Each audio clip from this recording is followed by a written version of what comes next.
Welcome back, viewers. You're watching WION World is One. This is World DNA, the show that gets you ahead of the rest. I'm Shivan Chandna. And I'm Dosna Kaman. On the show today, deposed Venezuelan President Nicolas Maduro has pleaded not guilty to U.S. charges of drug trafficking, weapons offenses, and narco-terrorism. And this comes days after his capture by the American forces. Now, the brief New York court appearance has sparked international outrage, with the UN Security Council meeting urgently amid these accusations and operation violated international law. Of course, we'll be tracking that and more on the show. Also on World DNA, Iran's judiciary has vowed zero leniency for what it calls rioters amid more than a week of deadly protests across the country, even as it says peaceful demonstrations will be heard.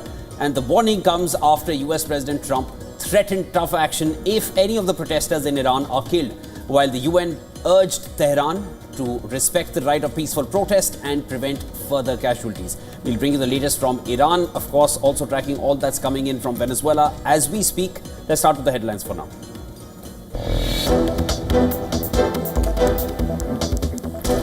Shots fired near Venezuela's presidential palace in Caracas, and unidentified drones were seen flying over Miraflores Palace, prompting security forces to open fire. The situation is reportedly under control.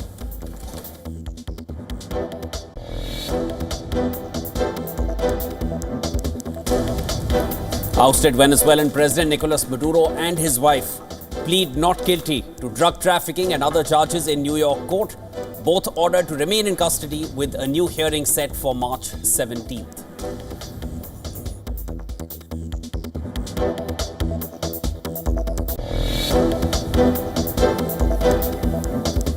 Nicolas Maduro tells New York court he is still the president of Venezuela and was illegally captured from his home in Caracas, calls himself a prisoner of war, insisting that he is innocent and a decent man.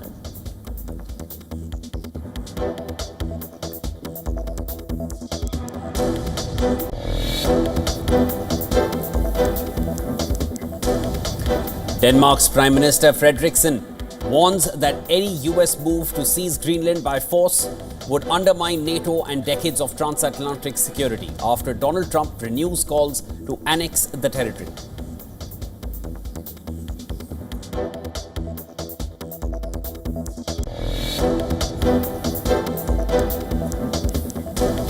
Chinese President Xi Jinping urges South Korean President Lee Jae-myung to make right strategic choices amid global challenges. The leader stressed peace on Korean Peninsula and agreed to resume dialogue with North Korea.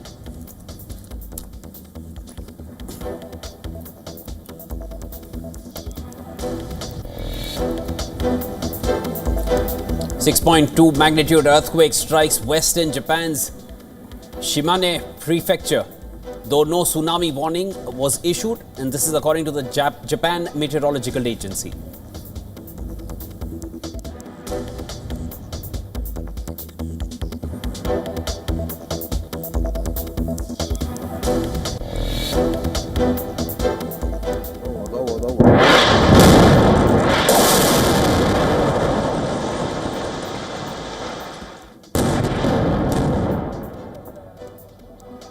Israeli military strikes southern and eastern Lebanon, targeting Hezbollah and Hamas sites in 4 villages.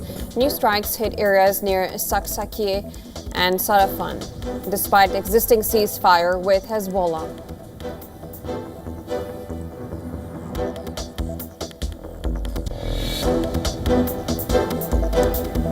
Iran's head of judiciary says protesters have a right to demonstrate, but vows no leniency for rioters after over a week of deadly demonstrations that have left at least 12 dead and spread across 23 provinces and 45 cities.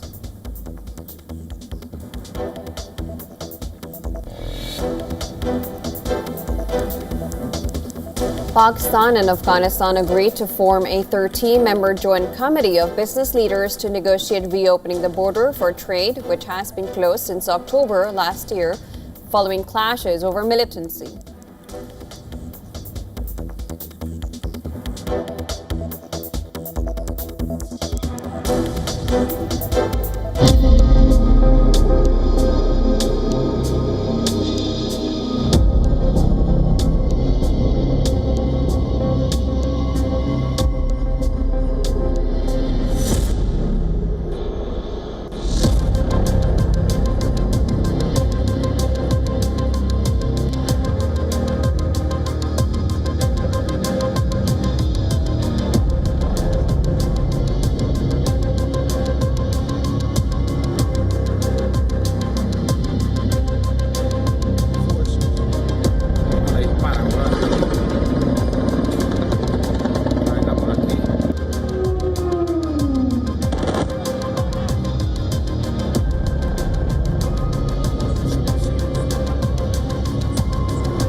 A top story. Now, reports say that shots have been fired near Venezuela's presidential palace.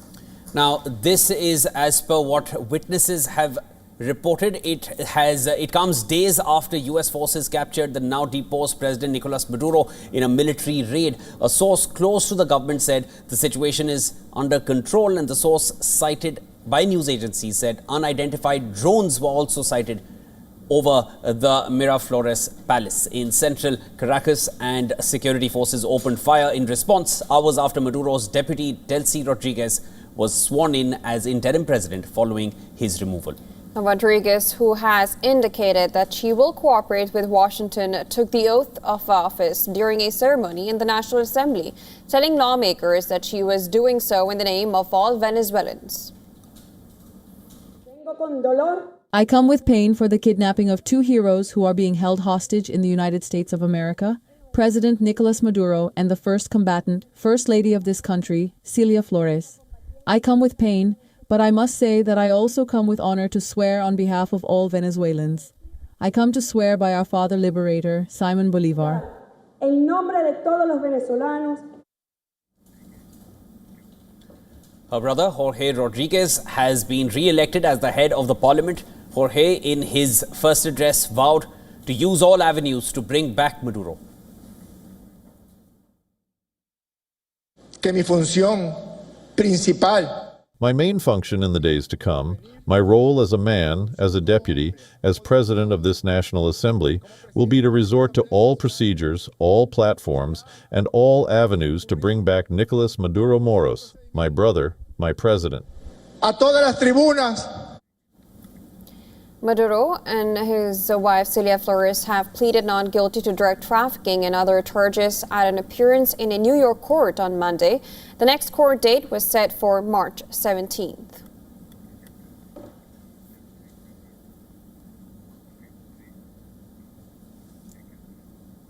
And well, to discuss more, we're now being joined by Stephen Golub live from California. He is a political analyst and a lawyer. Thank you so much. Appreciate you being on the broadcast with us. Now, the situation as of now looks, there were shots fired. What we know about the reports that say so, it looks like it's peaceful now with Rodriguez in the scene right now, who's, willing to work with the U.S. How do you think it will go forward? Well, this is certainly starting the new year with a bang, isn't it? I'll start by just saying two words: mission accomplished. That's what George Bush, our president, said after he deposed Saddam Hussein from office years ago. At first, things looked like they might be stable, like it might be a better time ahead. But as we know, things deteriorated badly in Iraq in all sorts of ways. This is not exactly the same situation, but in some ways, with Venezuela, the situation is prospectively even worse, not necessarily in terms of U.S. troops on the ground. That doesn't look like it's going to happen, at least right now. But at least with George Bush's administration, you had some competent people around them, people who many disagreed with in terms of the invasion of Iraq and many other things, myself included. But at least these were savvy, experienced people with experience on the world stage, knew a lot of leaders, knew a lot about foreign policy. Just to pick an example, with Trump, you've got a Secretary of Defense whose main qualification for office is that he was a Fox TV news host. So things in the moment may look potentially stable, but when you have Trump on the one hand saying we're going to run Venezuela, and then his Secretary of State, Marco Rubio, immediately walking that back, saying, no, we won't really be running it, we'll be pressuring it in various ways. That's not a great start.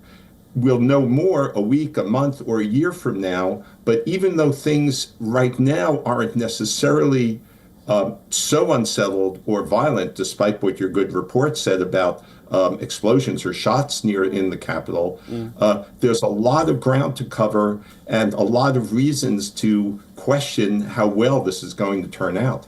Mr. Golub, I just wanted to add a few more, of the of the facts, along with what you just mentioned. On one end, you have Trump saying we run Venezuela. Then you have Marco Rubio saying we're not going to be getting involved in the day-to-day affairs. Then on the other side, in Venezuela, as Jotsa also pointed out, Rodriguez is saying we are willing to work with the US. And then her brother says we are going to try everything to get Maduro back. So everything seems to be conflicting. Is the interim government in Venezuela going to work as per US directions? Because that essentially is what Trump means when he says we're going to run Venezuela. Yeah, and that's a good point, a good question. And what does it mean to say that they'll be working with the US? There are people in the Venezuelan government who were as involved or more involved with drug trafficking than Maduro was. They may see their own interests shaken up by this. Is Trump going to work with them?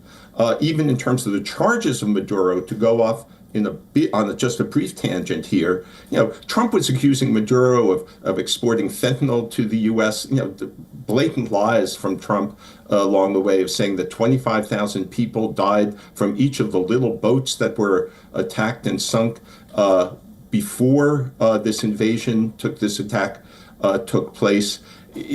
That simply isn't true. The Venezuela was not a source of fentanyl for the U.S., and most of the cocaine it exported, or much of it, was going to Europe anyway. But to get back to this main point, this attack is supposedly, even though Marco Rubio, the Secretary of State, framed it as a law enforcement action, Trump himself says that it's about oil, quite explicitly, quite arrogantly.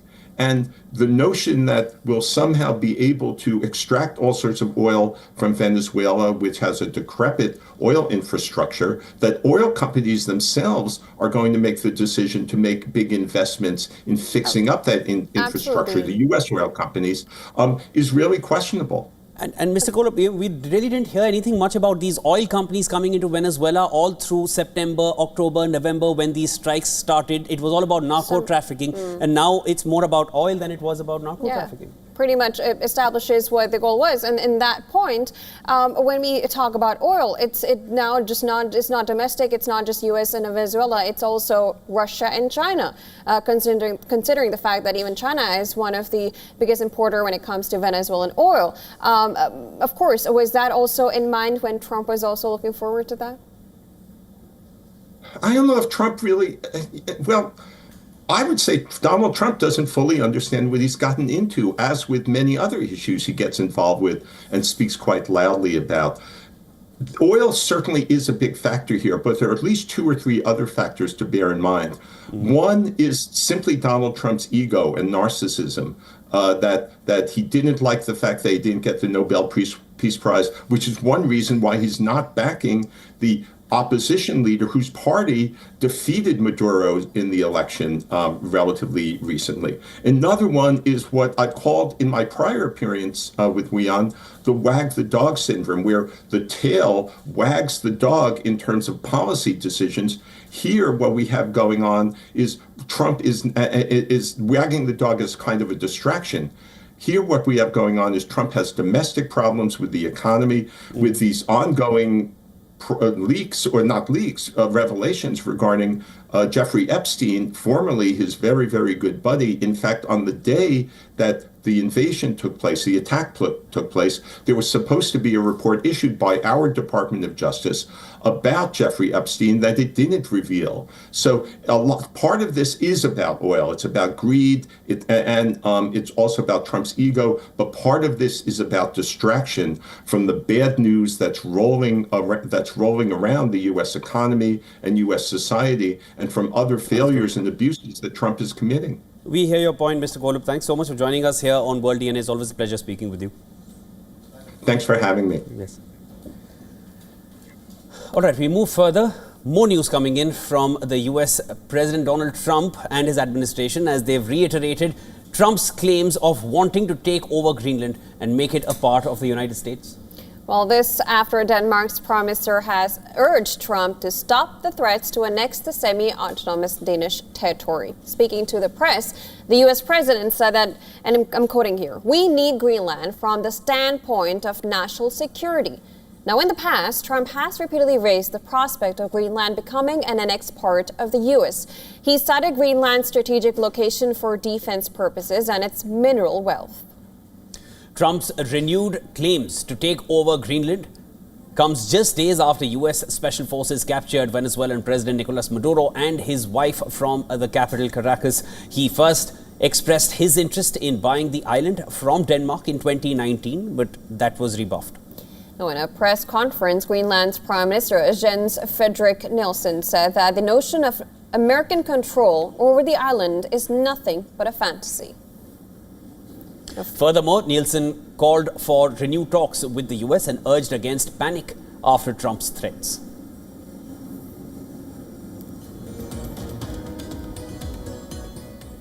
I believe that President Trump's comments constitute threats toward the Danes and our society. This is not something we appreciate. It is not acceptable in the civilized world, in fact. Meanwhile, Danish Prime Minister Mette Frederiksen said that Trump's desires to acquire Greenland must be taken seriously. Frederiksen also cautioned that if Trump were to attack the Danish island of Greenland, it would mean the end of the NATO alliance.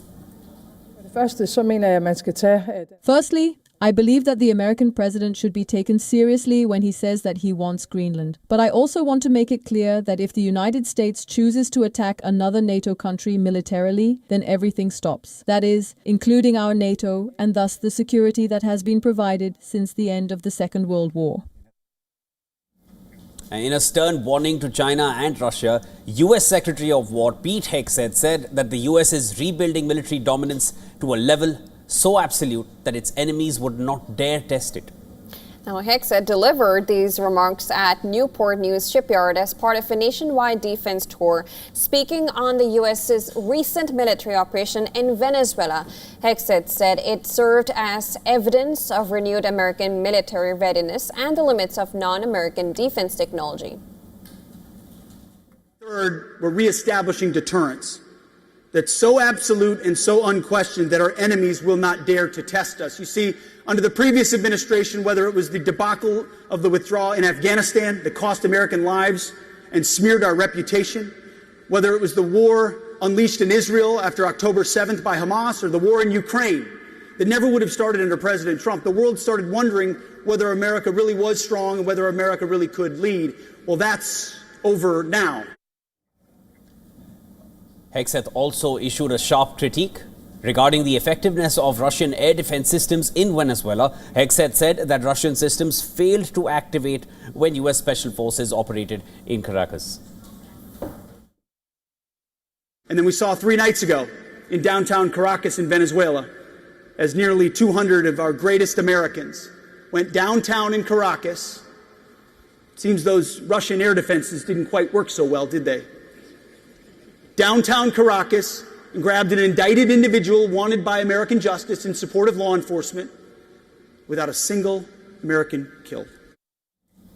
China and Russia have been long-standing allies of the now deposed President Nicolas Maduro. The capture of Maduro and his wife by U.S. military forces prompted strong reactions from Moscow and Beijing, with both sides condemning the U.S. sanctions and calling for Maduro's immediate release.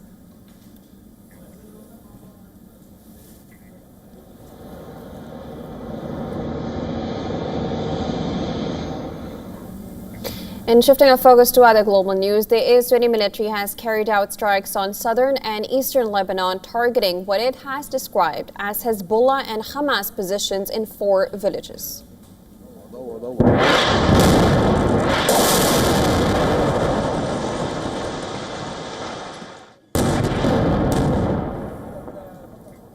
The attacks were carried out shortly after evacuation warnings were issued to residents in the affected areas. Video footage showed thick smoke billowing into the night sky after an Israeli airstrike hit the southern Lebanese town of Anan. Lebanon state media also reported that a strike on Al-Manara in eastern Lebanon completely destroyed a house and caused extensive damage to nearby homes, vehicles and commercial buildings as well. The report said the targeted house belonged to a Hamas leader in Lebanon who was killed by Israel in 2024. Israel and Lebanon reached a US-mediated ceasefire in 2024, ending more than a year of clashes between Israel and Hezbollah that culminated in Israeli attacks, significantly weakening the Iran-backed group in Lebanon. However, despite a ceasefire in place, Israel continues to carry out regular strikes in Lebanon, claiming it is targeting Hezbollah facilities and Hamas-linked sites. Lebanon's health ministry said 2 people were killed on Sunday when an Israeli strike hit a vehicle about 10 kilometers from the border.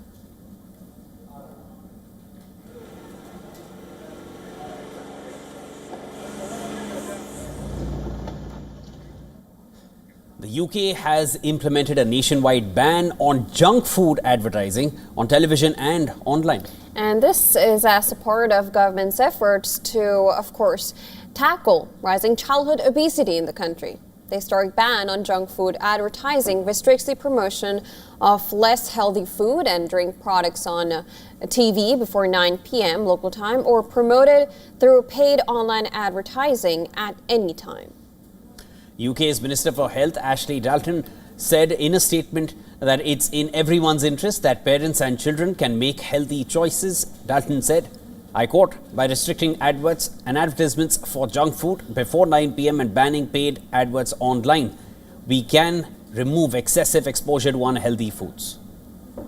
Now, according to UK's Department of Health, the regulations are expected to reduce the number of children living with obesity by 20,000 and deliver around $2.68 billion in health benefits over time.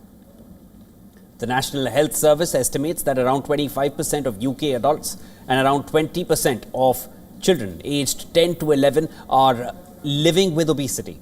For most adults, those with a BMI of 30 or above are considered obese, while those 40 and above are categorized as severely or morbidly obese. The implementation of the measure is first announced in December 2024, follows other recent steps, including an extended sugar tax on pre-packaged items like milkshakes, ready-to-go coffees, and sweetened yogurt drinks.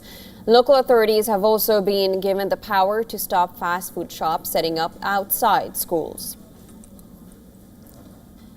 The Canadian province of Quebec introduced a law in 1980 banning all advertising to children, including unhealthy food in print and electronic media. That was the first of its kind and has been linked to a reduction in spending on fast food. Other countries that have introduced statutory bans on food marketing to children in some forms of media include South Korea, Taiwan, Chile, Mexico, and Norway.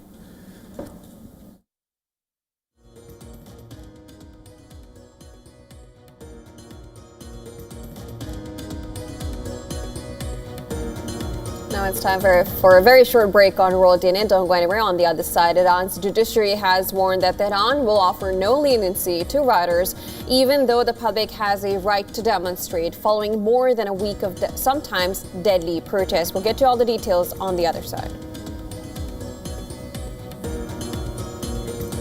Pakistan and Afghanistan have reached an agreement to establish a 13-member joint committee of business leaders. We'll bring you the developments coming in on that front. This and a lot more lined up for you after a short break. Come right back. This is World DNA.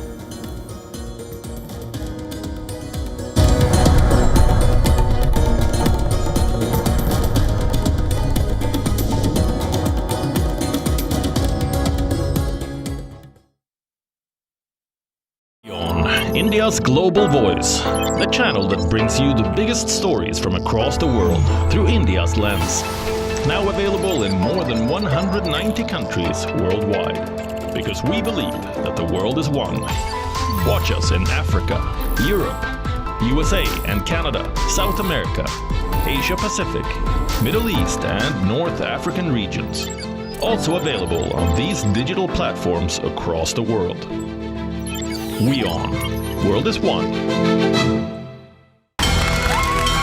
From the bustling trading floors of Wall Street to the vibrant exchanges of Asian stock markets, WION breaks it down for you to make sense of what's happening. As we reveal the key factors behind events, strategic battles, and the game-changing business decisions that shape the world. We bring you all of this and more on World Business Watch. राष्ट्रीय Swayamsevak Sangh To some, it's an extreme ideology. To others, it's the very soul of India. To some, it's rebellion. To others, it's a principle of nation building, coming soon to challenge perceptions in RSS centenary year, Kesariya at 100. WION, India's global voice, the channel that brings you the biggest stories from across the world through India's lens. Now available in more than 190 countries worldwide. Because we believe that the world is one. Watch us in Africa, Europe, USA and Canada, South America, Asia Pacific, Middle East and North African regions. Also available on these digital platforms across the world. WION, World is One.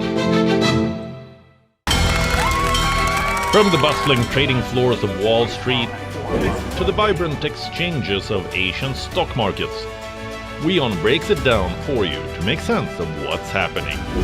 As we reveal the key factors behind events, strategic battles, and the game-changing business decisions that shape the world. We bring you all of this and more on World Business Watch. Rashtriya Swayamsevak Sangh. To some, it's an extreme ideology. To others, it's the very soul of India. To some, it's rebellion. To others, it's a principle of nation building, coming soon to challenge perceptions in RSS centenary year, Kesariya at 100. WION, India's global voice, the channel that brings you the biggest stories from across the world through India's lens. Now available in more than 190 countries worldwide. Because we believe that the world is one. Watch us in Africa, Europe, USA and Canada, South America, Asia Pacific, Middle East and North African regions. Also available on these digital platforms across the world. WION, World is One. From the bustling trading floors of Wall Street to the vibrant exchanges of Asian stock markets, WION breaks it down for you to make sense of what's happening. As we reveal the key factors behind events, strategic battles, and the game-changing business decisions that shape the world. We bring you all of this and more on World Business Watch.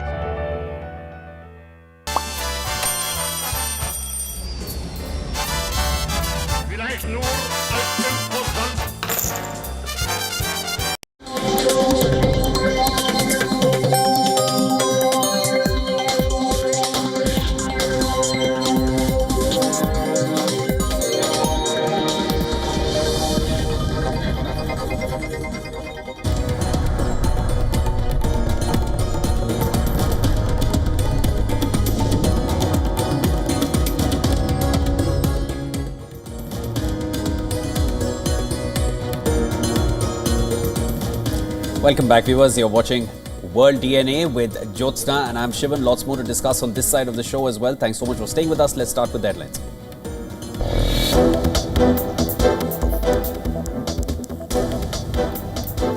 .2 magnitude earthquake hit Japan's Shimane prefecture, causing no major damage. The quake triggered smaller aftershocks, but no tsunami warning was issued.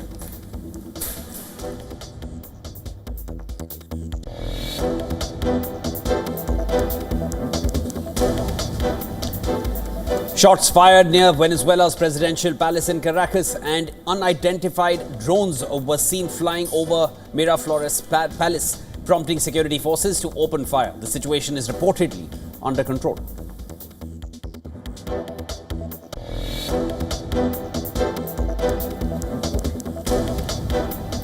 Ousted Venezuelan President Maduro and his wife plead not guilty to drug charges in New York court.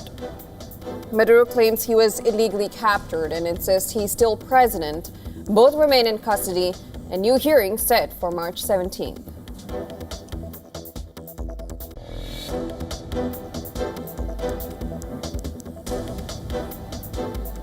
Denmark's Prime Minister Frederiksen warns that any US move to seize Greenland by force would undermine NATO and decades of transatlantic security after Donald Trump renews calls to annex the territory.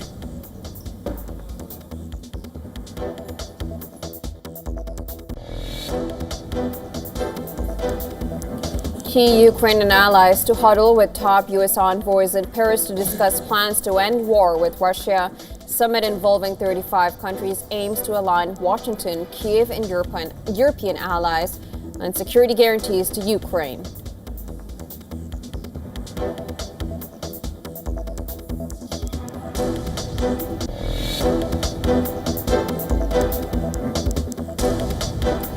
Chinese President Xi Jinping urges South Korean President Lee Jae-myung to make right strategic choices amid global challenges. The leaders stress peace on Korean Peninsula and agree to resume dialogue with North Korea.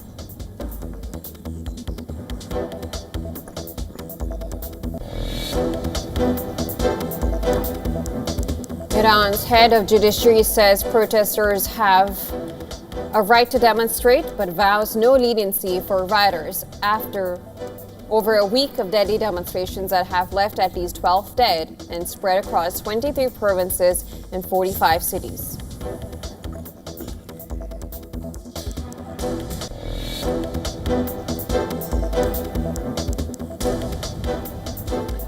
Bitcoin climbs above $93,000, signaling a potential bullish shift after a weak end to 2025. Historical patterns of post-December declines and expected portfolio rebalancing add optimism for early 2026 gains.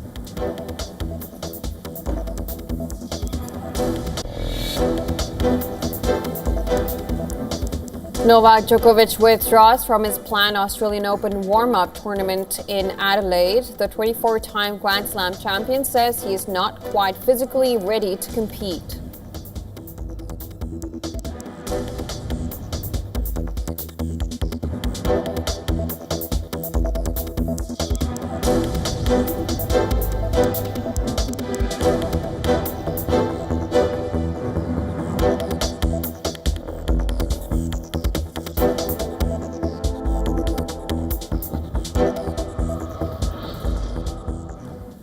Iran's judiciary has warned that Tehran will offer no leniency to rioters. And that's even though the public has a right to demonstrate, is what they have said. And this follows more than a week of sometimes deadly protests. And according to Mizan news agency, the head of the country's judiciary has said that he has instructed the Attorney General and prosecutors across the country to act in accordance with the law with resolve against the rioters and those who have supported them, showing no leniency or indulgence. He went on to add that Iran listens to the protesters and their criticism and distinguishes between them and the rioters. The remarks came after US President Donald Trump warned Iran would get hit very hard by the United States if Iranian authorities killed demonstrators. Now, protests have erupted in Iran on December 28th when shopkeepers in the capital, Tehran, staged a strike over high prices and economic stagnation. Now, they have since spread to other cities and expanded to include political demands. Demonstrators have taken place in 23 of Iran's 31 provinces and affected at least 45 different cities. And according to official announcements, at least 12 people have been killed since December 30th in clashes, including members of the security forces. And according to Mizan news agency, police intelligence officers in the capital have identified a suspected rioter hideout and seized weapons, ammunition, and materials for making improvised explosive devices. UN Secretary General Antonio Guterres urged Iran to respect protesters' right to peaceful demonstration, emphasizing the need to prevent further casualties and allow individuals to express their grievances. India on Monday issued advisories urging its citizens to avoid the non-essential travel to Iran. According to the advisory, Indian nationals are advised to avoid non-essential travel until further notice. It added that the Indian nationals living in Iran on resident visas are advised to register with the Indian embassy, if not already done. Now, Iran's economy has been hit hard by tough international sanctions, with its currency, rial, losing more than a third of its value against the US dollar over the past year, and inflation in double digits on Sunday. The government announced a monthly allowance for every citizen to alleviate economic pressure, equivalent to around 3.5% of the average monthly wage.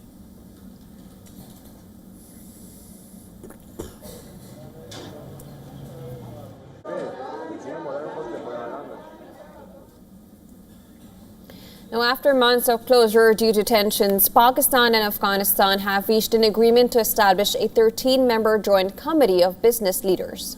And this is to reopen borders for trade. The joint committee by Islamabad and Kabul reportedly comprises 6 members from Pakistan and 7 from Afghanistan.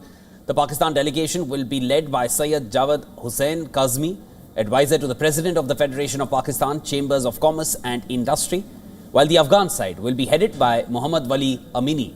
Speaking to the media, Kazmi said that the primary objective of the talks is the immediate reopening of the Pakistan-Afghanistan trade routes, the removal of obstacles in border management and restoring bilateral trade. Business communities have welcomed the formation of the joint committee. They hope that the talks will lead to the reopening of Torkham and other border crossings. The border between both the countries has remained shut since October last year, after the two sides clashed over the issues of militancy emanating from Afghanistan. All trade crossings between Pakistan and Afghanistan have remained closed for all movement since then.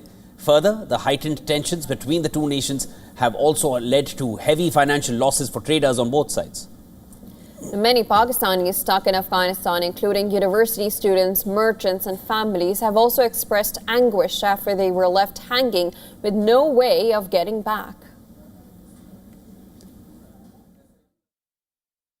Many problems have appeared for those of us who are students in Afghanistan and also for Afghans who are students in Pakistan. If the road were opened, it would help a lot. If it is not opened, it is better to create a special passage for students so they can visit their families.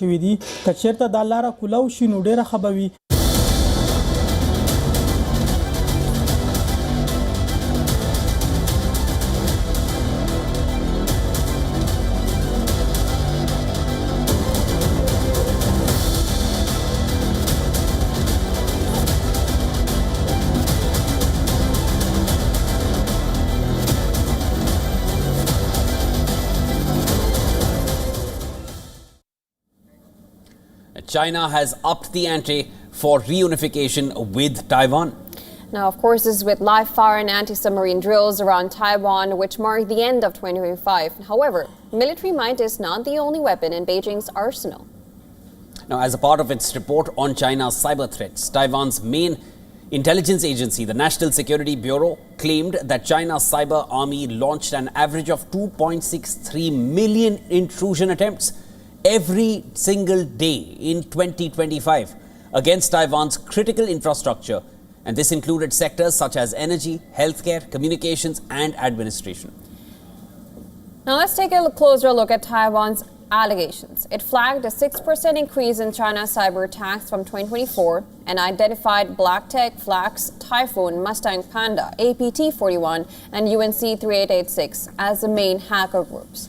Now, most of the intrusion attempts centered around exploitation of hardware and software vulnerabilities. The energy and hospital sectors experienced the biggest surge in cyber attacks. According to Taiwan's National Security Bureau, there were at least 20 attempts to install ransomware in order to compromise the operations of major hospitals. Taiwan has also alleged that cyber attacks escalated on 23 occasions when China sent military planes and ships close to Taiwan. It also highlighted a rise in hacking activities when President Lai Ching-te marked his first year in office in May. The country's main intelligence agency stressed that it coordinates with other countries to obtain timely intelligence on China's cyber attacks. However, Taiwan has also faced the brunt of cyber attack allegations. Beijing has accused Taiwanese Defense Ministry's Information, Communications and Electronic Force Command of conducting cyber attacks and spreading fake news on China since 2023. Along with this, Chinese authorities blamed a hacker group backed by Taiwan's ruling Democratic Progressive Party of cyber attacks on close to 1,000 information systems across more than 10 provinces in recent years. With cyber warfare likely to have played a key role in the recent capture of Nicolas Maduro by U.S. forces in Venezuela, its role in China-Taiwan conflict will remain under scrutiny.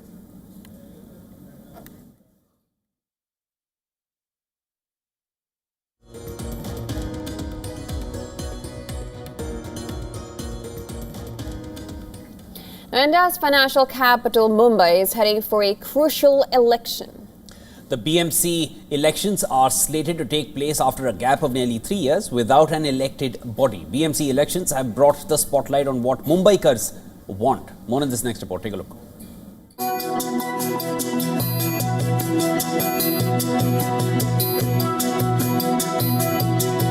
Mumbai is a city that never stops spending.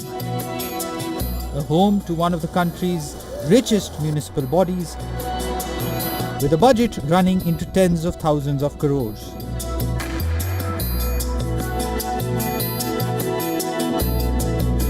The Brihan Mumbai Municipal Corporation plays a crucial role in the shaping of the financial capital. After a delay of 3 long years, BMC elections are set to take place on January 15th, with counting scheduled the very next day. Robust infrastructure is a must to keep India's financial heart running. For the year 2025-26, infrastructure amounted to 58% of total budget. Over 43,000 crores were designated for infrastructure. Mumbai is witnessing an unprecedented push for mega infrastructure, from coastal roads and metro corridors to redevelopment projects reshaping the city's skyline. But as the city builds big, citizens say everyday life has become tougher, with traffic snarls, dug-up roads, dust pollution and long delays becoming routine. If the BMC, whoever the elected representatives are, do not look into proper traffic management, proper roads, proper signals, proper parking and proper discipline on the roads, then I think beyond all infrastructure, everything, this is most important. We haven't had one for 3 years. And the city, as you know, has gone through so much transformation. So I think citizens will finally find a voice, and there will be accountability and responsibility which will be restored, which we've not had for 3 years. Residents are now demanding more than just mega projects. Citizens want better planning, accountability, timely execution, and basic civic services that actually work. With one of the country's biggest civic budgets, voters are now asking for accountability and transparency. All they want is visible work and delivery on the ground level, and not only slogans that are on posters. For Mumbaikars, this election is a report card on governance. This election is all about daily life. With video journalist Sumesh, this is Isha for WION World is One from Mumbai.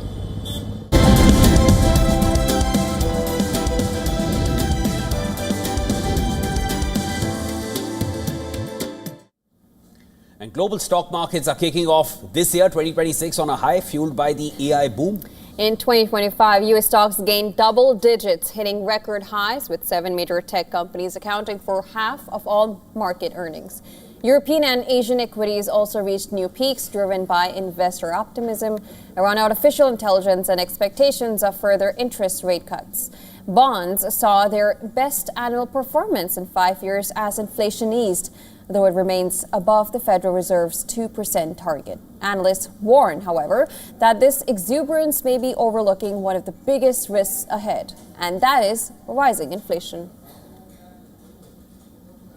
Money managers are bracing for inflation to re-accelerate, driven in part by massive corporate investment in AI and waves of government stimulus across the US, Europe, and Japan.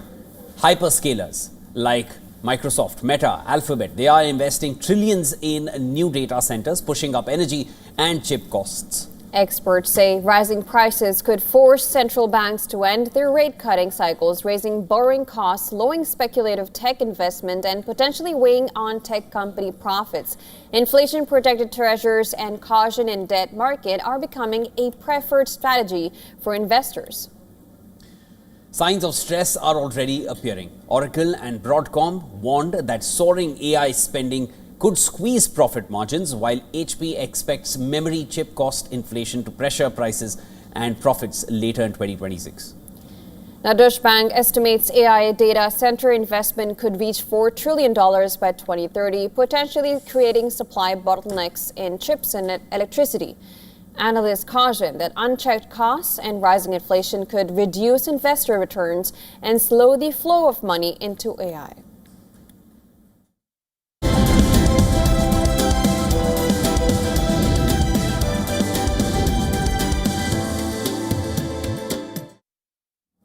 Now, Finland is stepping up its fight against disinformation. And it's stepping up the fight by adding AI literacy to classroom lessons. As AI-generated images, videos and texts flood social media, children are being taught how to spot what's real and what is not. And the move builds on decades of media literacy education, which has been part of Finland's national curriculum since the 1990s. In classrooms across Helsinki region, 10-year-olds are learning how to question news headlines and online content. Lessons focus on verifying information, recognizing misleading claims, and identifying fake or manipulated materials. Teachers say students are introduced to these skills from the first grade, with the complexity increased as they get older.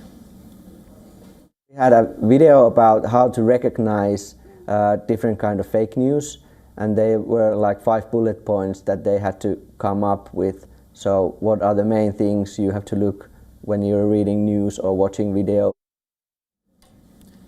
More recently, the focus has expanded to artificial intelligence. Students are now being taught how to recognize AI-generated images and videos and how digital content can be altered or taken out of context. Officials say media and AI literacy are now seen as core civic skills and a matter of national security.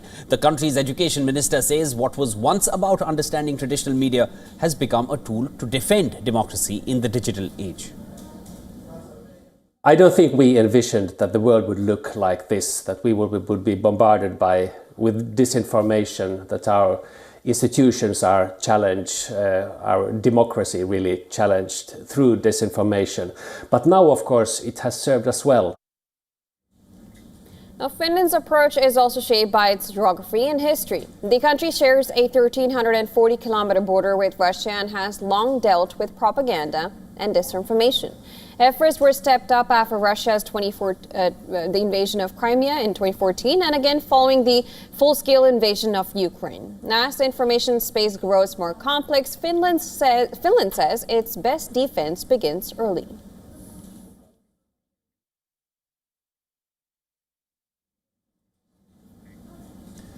And China's winter wonderland is officially open. Harbin Ice and Snow World, world's largest ice-themed park, lit up the night sky with fireworks. And of course, this is welcoming the visitors who are watching these towering ice sculptures and frozen landmarks stand tall, turning Harbin into a real-life snow fairy tale. Here's a report. Take a look.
I love that people felt the need to build an entire world of ice and snow just to make ourselves happy. It makes me feel valued and cared for, and I have never such a feeling in Hunan.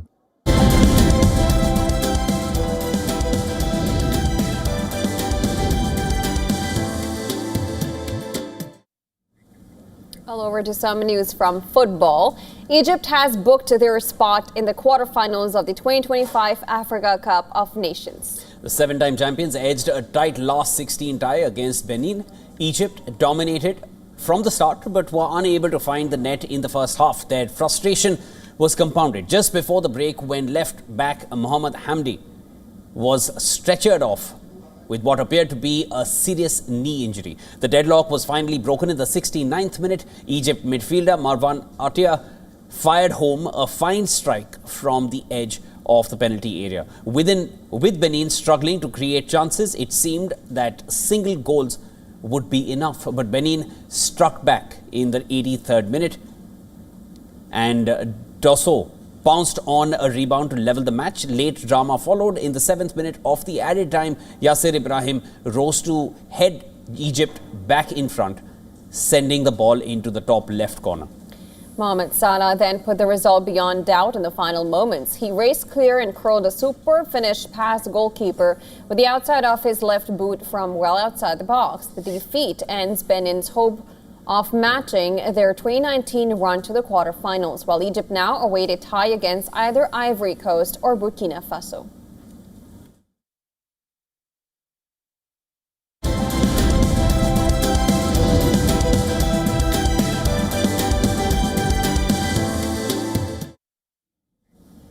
'26 2026 marks new beginnings for many, and for those who love books, movies and characters, January 1st marks the start of new copyrighted items. And these are they are entering the public domain, and work of art, movies and books are often protected by copyright when they release. But once the pre-decided timeline is up, the characters become a part of the public domain. Now, in simple terms, the public domain includes creative content that is free for public use to use without permission or payment. Popular cartoon characters like Betty Boop is joining Mickey Mouse and Winnie the Pooh in the public domain. The character that began as a dog first appeared in 1930 shorts Dizzy Dishes. With her baby-faced short hair, groomed curls, flashy eyelashes, and miniature mouth, Betty Boop remains iconic. While the cartoon took many forms and shapes over the years, its first appearance of the classic cartoon that is now available for creators to use. Now, among the books entering the public domain this year is Agatha Christie's Murder at the Vicarage and a children's book series Nancy Drew, featuring a trio of iconic detectives, Nancy Drew, Sam Spade and Miss Marple. One of the films now in the public domain is The Blue Angel, a popular German film. Marx Brothers' beloved animal crackers are also entering the public domain.